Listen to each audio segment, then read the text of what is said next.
தமிழக வெற்றி கழகத்தோட தலைவர் விஜய் அவர்களுக்கு சிக்கல் மேல் சிக்கல் வந்து கொடுத்து கொண்டு இருக்காங்க. முக்கியமாக திருச்சி சுற்றுப்பயணத்தில் மிகப்பெரிய சிக்கலை வந்து விஜய் அவர்களுக்கு கொடுத்துருக்காங்க. ஸோ விஜய் அவர்கள் இது எப்படி ஹேண்டில் பண்ண போகிறாங்க அப்படிங்கிற விஷயத்தை வெயிட் பண்ணி தான் பார்க்கணும். என்ன நடந்தது டீட்டெயிலாக பேச போகிறோம்.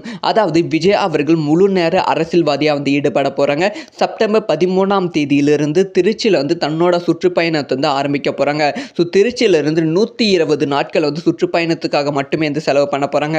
ஸோ வந்து ஒரு தொகுதியில் அதாவது 2 தொகுதி ஒரே நாளில் கவர் பண்ணுற மாதிரி வந்து பிளானில் வந்து இருக்காங்க. ஸோ அதுக்கான ஸ்ட்ராட்டஜி எல்லாமே ரெடி பண்ணியிருக்காங்க. ஒவ்வொரு தொகுதியில் என்ன பேச வேண்டும் அப்படிங்கிற விஷயம் எல்லாத்தையுமே வந்து விஜய் அவர்கள் நோட் பண்ணி வச்சுருக்காங்க அப்படிங்கிற செய்திகள் வந்து வெளியாகியிருக்கு. ஆனால் இந்த சுற்றுப்பயணத்திற்கு திமுக ஒரு பெரிய தடையை வந்து போட்டிருக்கு.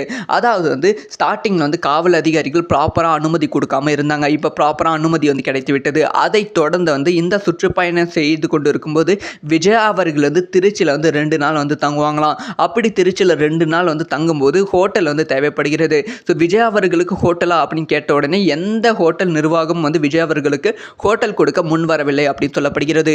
இதுக்கான 2 காரணம் என்ன அப்படின்னு பார்த்தீங்கன்னா, ஒன்று வந்து விஜய் அவர்கள் வந்து கண்டிப்பாக வந்து ஹோட்டலில் வந்து தங்கும்போது நம்ம ஹோட்டலில் தங்கும்போது அவர்களோட ரசிகர்கள் எல்லாருமே வந்து ஹோட்டலை நோக்கி வருவாங்க.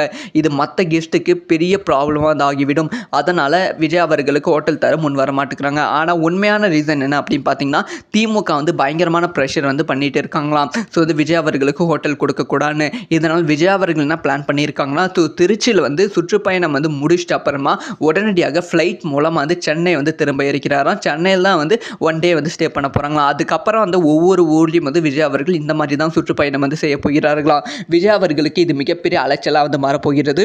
இதெல்லாம் எப்படி ஹேண்டில் பண்ணிட்டு விஜய் அவர்கள் சுற்றுப்பயணத்தை சக்ஸஸ்ஃபுல்லாக முடிக்க போகிறாங்க அப்படிங்கிற விஷயத்தை வெயிட் பண்ணி தான் பார்க்கணும். ஸோ இந்த ஒரு விஷயத்தை பற்றி உங்களோட ஒப்பீனியனை கமெண்ட்டில்